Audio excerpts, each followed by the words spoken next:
in that pit, it wasn't clean, it wasn't nice, everything wasn't good. I'm sure the pit, and it's a pit. It wasn't a big hole, it was a pit. He might have been wedged in there, barely could move properly. But here comes God. And see, the problem is, and if I don't watch myself, I don't believe that this was God. Why would God do such a thing? Because he has to propel you to your destination, get you to your location, get you to the place that you're supposed to be. I don't want to come out the pit whining and complaining.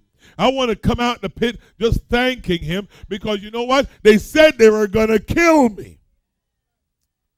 Yeah, I just got sold as a slave, but I'm still alive. You know what? The slave master just sold me to Potiphar's house, and I'm running his house, but I ain't nobody important. I'm still a slave. Now his wife lies on me. Now I'm going to jail for attempted rape. I never did.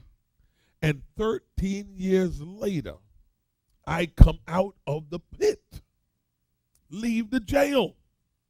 And God put me in a major position. You ever read how they bring him out of the jail? When Pharaoh sends for Joseph, they bathe him. They dress him. They prepare him. Get him situated. This is what's about to take place. But if I'm not careful, I miss the whole thing.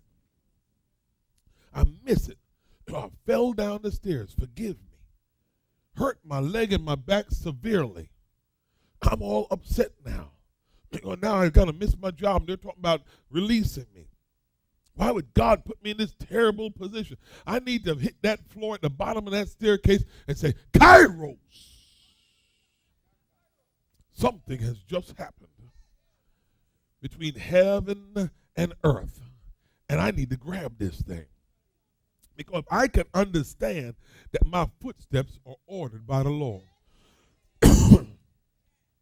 His word is a light and a lamp to my path and my feet. That all things work together for good. That I can do all things through Christ. God done set me up, and instead of me embracing it, I'm sitting there whining and complaining. Let me just give you a quick glimpse and we get ready to pray. The gentleman that was here last week ministering to us, 9/11, towers go down. Another plane crashes in Philadelphia, Pennsylvania region, somewhere there. And a fourth plane crashes into the Pentagon. Who remember that? He was in the Pentagon that morning when the plane hit. So he tries to leave.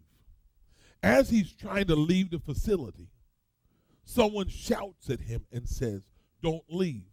He said, "What are you talking about?" "I'm getting in my car and getting out of here." And they said, "Today, a plane just hit the Pentagon."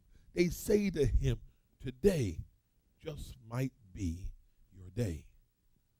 He said, "What you talking about?" By the time you get outside, the police and the military have locked off the Pentagon. He can't leave. He comes in trembling and shaking because of everything that's breaking loose. And in the next 30 minutes, who, for some strange reason, gravitates towards him? President George W. Bush Jr. That's why if you pull up the magazines, Time magazine, every picture you see George W. Bush in, if you look off to the side or right behind him, the gentleman that was here last Sunday was right there. And he said he placed him in a new role. He was already working with President Clinton, but they established and enlarged his role. And now his position has even become larger than President Barack Obama's in position. And he said to me on the other week, I was already looking at some stuff, and he says to me, "I had a Kairos moment. I was trying to leave, and someone walked up to me and said, 'Don't leave. Today just might be your day.'"